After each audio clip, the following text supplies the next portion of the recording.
We're here to get into complex topics and give you the important insights without all the noise. Today, we are navigating a really high-stakes political situation in India. Serious allegations of vote theft, massive voter fraud. It all came out of a significant election there. Yeah, and our focus for this deep dive is a summary called Rahul Gandhi's vote theft allegations.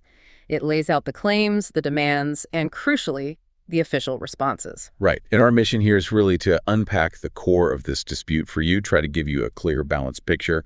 We'll look into the key claims Rahul Gandhi made, his pretty sharp criticisms of the Election Commission, his demands for transparency, and then really importantly, the Election Commission's direct answer to all that. It's about understanding all the different layers here. And as we get into this, you'll see some, well, pretty intriguing things highlighted in our material. We're talking claims of 1 crore mystery voters, that's 10 million. Allegations of destroyed CCTV footage, too.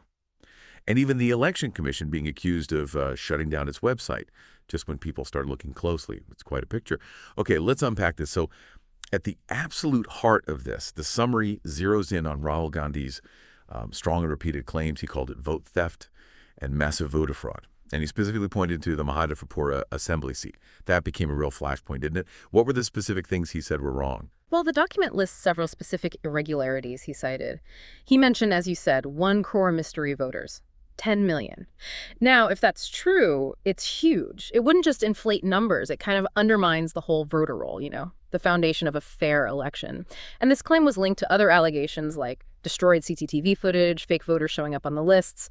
And a really crucial point he kept making was that the Election Commission, the EC, was apparently refusing to share key voter data. He argued this refusal was central to the, a lack of transparency he saw. Right, the data access seems key. And what really ramps this up is the scale he alleged. Gandhi claimed these weren't just isolated incidents in one place. No, he asserted they had a much wider impact, affecting over 100 seats in the Lok Sabha elections. Those are the national parliamentary elections, so the scope he's claiming is, frankly, massive.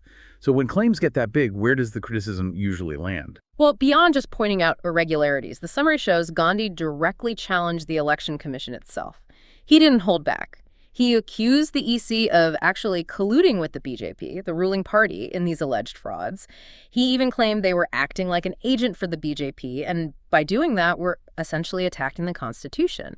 I mean, these are incredibly serious things to say about an independent body that's supposed to oversee fair elections. Wow, yeah. And the report we have points to specific EC actions that seem to fuel his criticism. Like, he apparently took issue when the EC asked him to submit proof of his claims under oath. Does our material explain why that procedural step became such a point of contention? It sounds standard, right? That's a really key tension described in the summary, yes. On one hand, asking for sworn proof is, standard legal procedure. It's how you validate serious claims. But Gandhi's criticism, it seems, came from the timing and the context. He alleged that this demand was made while the EC simultaneously shut down its website just as public scrutiny was peaking. So from his viewpoint, it looked less like procedure and more like, stonewalling maybe, especially given how serious his claims were. He wanted immediate transparency, it seems. Okay, I see the tension there. So given these strong allegations, these criticisms, it makes sense he'd push for more transparency. What exactly did he demand, according to our source material? Yeah, he laid out some very clear demands. The summary outlines his specific calls for the EC to provide the complete electronic voter list. He believed that was essential for any kind of independent check, you see. And he also demanded access to video records, presumably CCTV footage, for a proper investigation, a way to publicly confirm or refute his claims. And he didn't just talk about it.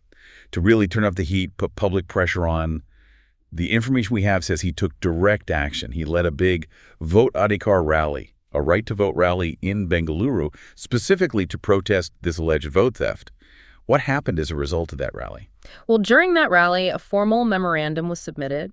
It detailed all his concerns, his demands, and they gave it directly to the chief electoral officer. So that move kind of elevated it, right?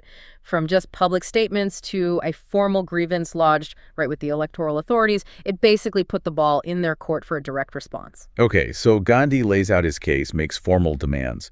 The crucial question then is, how did the Election Commission hit back? What does our material say about their side of the story, their counter-argument? The EC's response was pretty direct, quite forceful, actually, according to the document.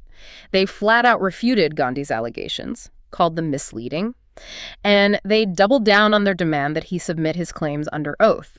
They emphasized, look, this is the established procedure under electoral rules. Follow the process.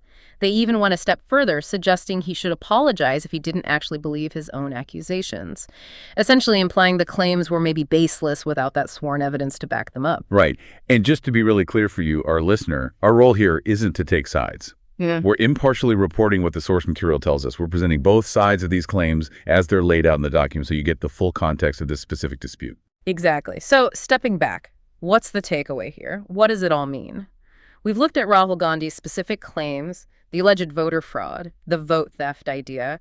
We've seen his sharp criticisms of the Election Commission and their supposed actions, his demands for transparency, like access to voter lists and video, and then the EC's direct pushback refuting the claims, demanding sworn evidence, suggesting an apology even. It's a real clash. And for you, the listener, trying to understand these dynamics is so important. It really gets to the heart of electoral processes, public trust in democratic institutions. It's huge, especially when claims this significant are made about something as fundamental as the vote's integrity.